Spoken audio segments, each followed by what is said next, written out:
Today is the worst day of your life. Your mother has just passed away from unknown causes, as you are only a 5-year-old. Now, your only remaining family is your father, who will take care of you from now on. But what you didn't know is that the worst day of your life would extend for more than 30 years.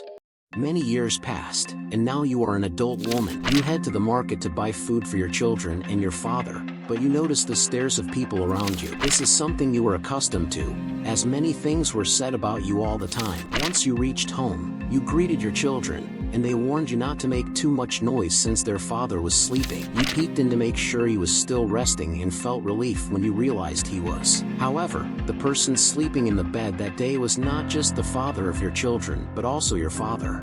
After your mother's death, your father lost his sanity and began committing indecent acts with you for all these years. As a result, you became pregnant 14 times, of which only 8 survived. This was a secret kept within the household, but people in the streets suspected, and that's why they looked at you with disapproval. One person even approached you once, saying that what you were doing was a sin, and you shouldn't have that kind of relationship with your father. However, remembering your father's aggressive nature, you chose to remain silent and not seek help out of fear of what he might do. This continued for a long time until one day your father was about to cross a line you were not willing to tolerate. In one instance, he suspiciously approached one of your daughters, and you confronted him to stop. So, he decided to strike you forcefully to assert control and continue his indecent acts. While you typically bowed your head and allowed him to do as he pleased, this time was different. You wouldn't allow him to do the same to your daughters, so you returned the blow, telling him that if he touched one of your daughters,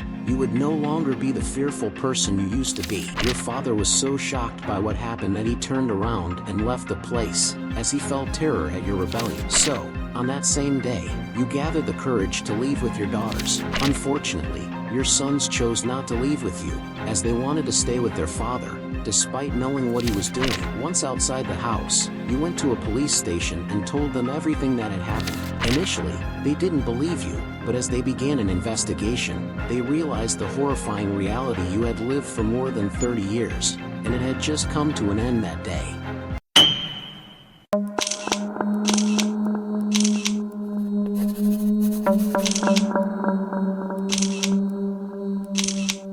In a chilling case that shook Mariquita, Colombia, for over 30 years, Arcidio Alvarez Quintero was uncovered as the abuser of his daughter, Alba Nidia Alvarez. Councilwoman Gilma Jimenez and her advisor Hugo Parra became aware of the case in 2008 when a former official from the mayor's office of Mariquita reported the situation. After a year of investigations, in January 2009, it was reported to the Attorney General of the nation, Mario Iguaran, who ordered an operation. Last Friday of that same year, authorities captured Alvarez in a cane field and later transferred him to the prison in Honda, Tolima. The case revealed a horrifying story in which Arcidio Alvarez subjected his daughter to abuse for decades, resulting in at least 14 children. The victim, Alba Nidia, decided to escape from her home in March 2008, finally reporting the abuses. Alvarez's trial took place amid public outrage, and despite his claims of innocence, he was sentenced to 11 years, 7 months,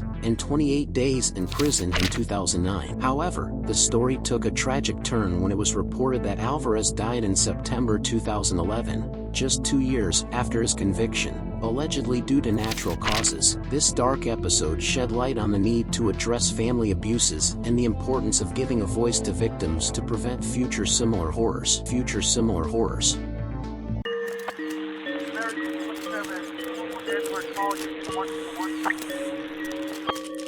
Roger on Union 121. Case, Arcidio Alvarez Quintero, 2008, Colombia.